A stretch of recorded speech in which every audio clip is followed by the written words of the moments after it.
If I had to fix one thing on most business owners' YouTube channels right now, it would not be the thumbnail, it'd be the title. It'd be the first 15 seconds because that is where you're losing people. So I'm going to walk you through 9 hooks that when you use them right can hold 70 to 80% of your audience past the first 15 seconds. These are the ones that I actually use. They work whether you're talking to real estate agents, med spa owners, or coaches. And honestly, once you have these in your back pocket, you stop guessing at how to open a video and you just pick one that fits. Here's some quick context before we get into it. The first 15 seconds of any YouTube video is what's called the retention cliff. It's the moment where YouTube decides if your video is worth recommending, and it's the moment where your viewers decide if they're staying. If you lose 60% of people in those first 15 seconds, you can have the best content in the world after that, and YouTube will not push the video. So this is honestly the highest leverage 15 seconds of work that you'll do on any video. I know it feels kind of weird to obsess over 15 seconds when you've made a whole 10-minute thing, but that's the part that decides if the other 9 minutes and 45 seconds ever get seen. Okay, the 9 hooks. So number 1, the specific stamp. This is where you lead with a really specific number tied to a really specific outcome. Not, I made some money on YouTube. That's bad. Here's the good version. I made $14,322 from one video in 30 days.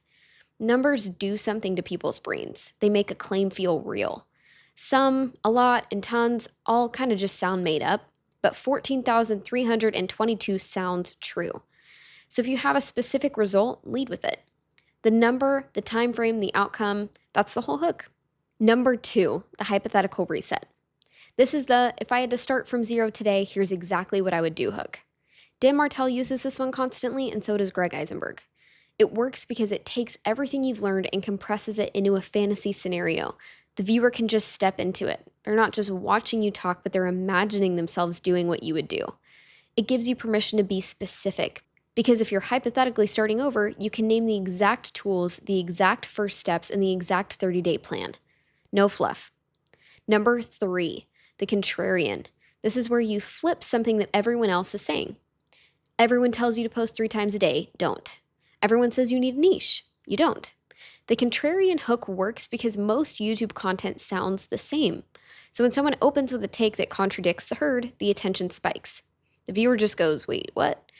One rule on this one is that you actually have to mean it. Contrarian for contrarian's sake is exhausting. If you don't really believe the take, just pick a different hook. Number 4, the open loop. This is where you tease a payoff that you don't pay off until later in the video. I'm going to show you the exact thumbnail that 10x'd my views, but first I need to explain why your current one isn't working. Open loops are how movies hold you, how the unfinished thing in your head pulls you forward. So drop one in the first 15 seconds and then close it at the right moment later in the video. The rule is you actually have to close the loop. If you tease something that you never deliver, the next video they click on will not be yours. Number 5, the calling out. This is where you name the exact person you're talking to in the first sentence. If you're a business owner stuck under 1,000 subscribers, this one's for you. If you posted 30 videos and gotten 30 views total, watch this. The calling out works because it does something qualifying for you. The wrong viewer leaves immediately, but the right viewer leans in. And YouTube watches who stays and leaves and starts sending the video to more people who stay.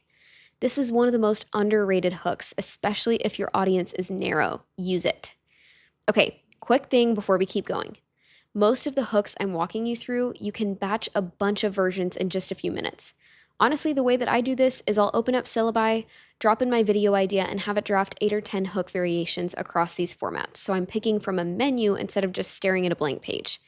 ChatGPT works too. I just find Syllabi is tuned for short form video pacing so the hooks come out way tighter. Either way, you want to be choosing between hooks, not inventing them from scratch every time. That's the move. Okay, back to it. Number 6, the stakes. This is where you name something that the viewer is losing by not knowing what you're about to tell them. Most YouTube channels die at exactly 100 subscribers. Here's why yours might be next. If you're posting once a week, you're already behind, and here's the math. Stake hooks work because loss aversion is real. People will sit through a 12-minute video to avoid losing something. They won't sit through a 12-minute video to gain something abstract. Okay, be careful here. Don't manufacture stakes. If the stakes are fake, viewers smell it. Number 7, the confession. This is where you admit something you got wrong. I posted 3 videos a week for a year and got 200 subscribers total. Here's what I was doing wrong. Confessions disarm people. The default assumption when someone clicks on a YouTube video is that the person is going to brag at them for 10 minutes. When you open with something that you got wrong, the brain goes, oh, this is different. And it sets up the teach really cleanly. You got it wrong, you figured out why, and now you're showing them. The arc writes itself. Number 8, show, don't tell. This is where you lead with the result before you explain anything. You drop them straight into the proof. This is my channel, and this one video brought in 47 trial signups in 3 days. Let me show you how. B-roll really matters here because you're showing the dashboard, the numbers, the receipts before you say a word. The visual evidence does the heavy lifting, and your words just guide the eye. This one's really powerful because it skips the part where your viewer is wondering if you're credible because the proof is already on the screen. Number 9, the curiosity gap. This is where you tease something specific that the viewer doesn't know yet. Here's a 15-second tweak to the way that you script your intros that when you do it, doubles retention that most people will never use.